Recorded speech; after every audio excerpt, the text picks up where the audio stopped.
प्रेम क्या है? बताइए महादेव, कृपया बताएं कि प्रेम का रहस्य क्या है? क्या है इसका वास्तविक स्वरूप? क्या है इसका भविष्य? आप तो हमारे गुरु की भूमिका निभा रहे हैं।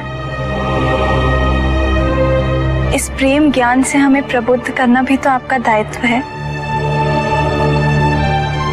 बताइए महादेव। प्रेम क्या है ये तुम पूछ रही हो पार्वती? प्रेम का रहस्य क्या है? प्रेम का स्वरूप क्या है? तुमने ही प्रेम के अनेकों रूप उजागर किए हैं पार्वती। तुमसे ही प्रेम की विभिन्न अनुभूतियां हुई।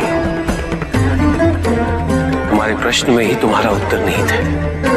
क्या इन विभिन्न अनुभूतियों की अभिव्यक्ति संभव है?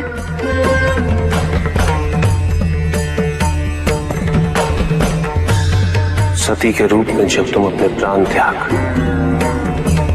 मुझसे दूर चली गई,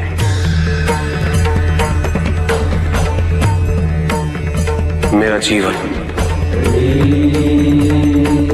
मेरा संसार, मेरा दायित्व सब निरर्थक और निराधार हो गया। मेरे नेत्रों से अश्रुओं की धाराएं बहने लगी। अपने से दूर कर तुमने मुझे मुझसे भी दूर कर दिया पार्वती।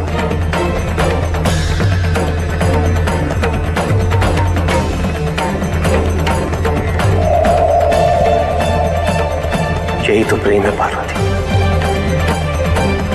तुम्हारे अभाव में मेरे अधूरेपन की अति से इस सृष्टि का अपूर्ण हो जाना, यही प्रेम है।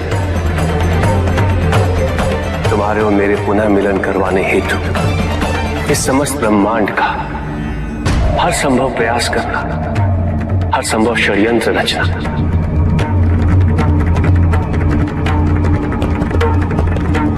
इसका कारण हमारा असीम प्रेम ही तो है। तुम्हारा पार्वती के रूप में पुनः जन्म लेकर मेरे एकाकीपन और मुझे मेरे वैराग्य से बाहर निकलने के लिए विवश करना और मेरा विवश हो जाना, ये प्रेम ही तो है।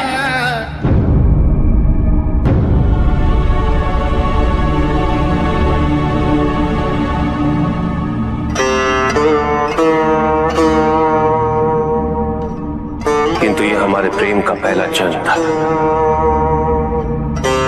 जिसमें न केवल तुम्हें तुम्हारी वास्तविकता का बोध हुआ,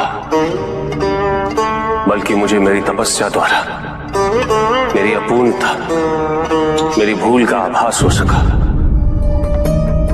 मेरा परिचय उन भावनाओं से हुआ जो मेरे अंदर विद्यमान थी, किंतु मैं उनसे अनभिज्ञ था।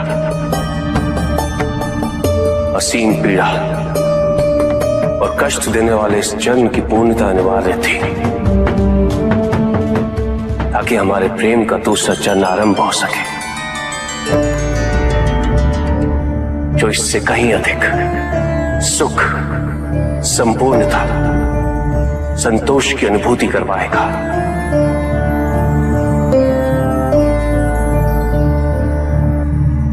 भविष्य में तुम अपने स्वरूप की विविधता से प्रेम के नए नए रूप परिभाषित करोगी। कौन से स्वरूप महादेव? कृपया उनका उल्लेख कीजिए। जब जब अन्नपूर्णा के स्वरूप में तुम मेरी शुदा को बिना किसी प्रतिबंध के शांत करोगे, या कामाख्या के रूप में मेरी कामना करोगे, तो वो प्रेम की अनुभूति ही होगी। तुम्हारे सौम्य और सलज गौरी रूप में जब मैं हर प्रकार के अपने अधिकार तुम पे व्यक्त करूंगा और तुम उन अधिकारों की मान्यता दोगे,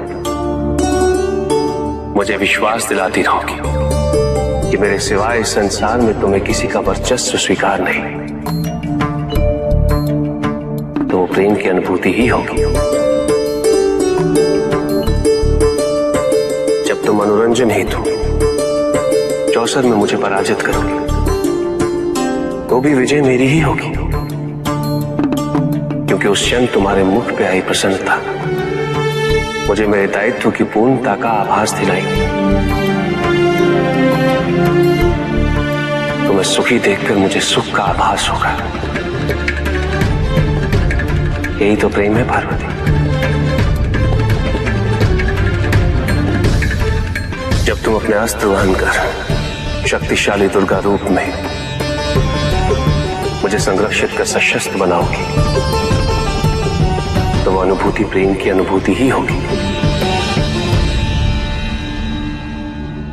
जब तुम काली के रूप में संहार का नृत्य करते हो मेरे शरीर पे अपने पांव रखोगे और तुम्हें भूल का आभास होगा और तुम्हारी जीभ बाहर निकल।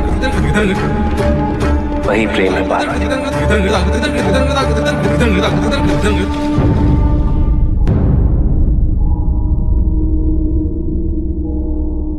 पार्वती, जब तुम बारंबार स्वयं को मेरे प्रति समर्पित कर मुझे आवाज दिलाओगी कि मैं तुम्हारे योग्य हूं,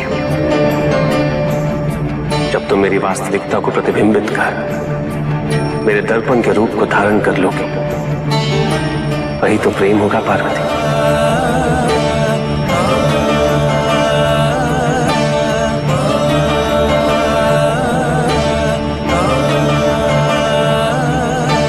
प्रेम के प्रति तुम्हारी उत्सुकता और जिज्ञासा शांत हुई कि नहीं?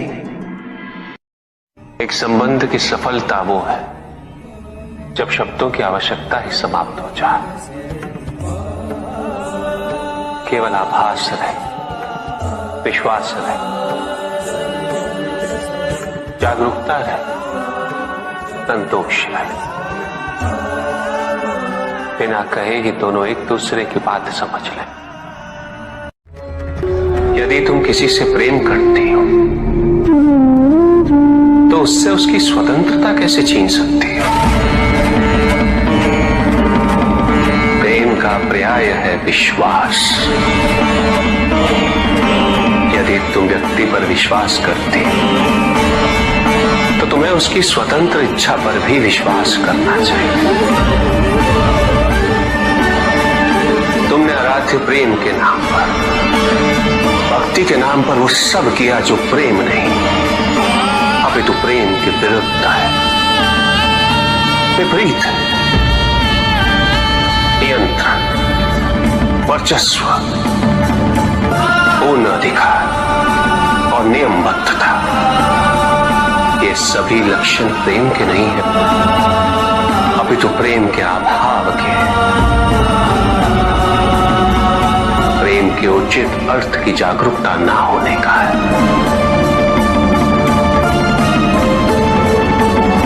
क्योंकि जहां प्रेम होता है वहां कुछ आवश्यक ही नहीं होता।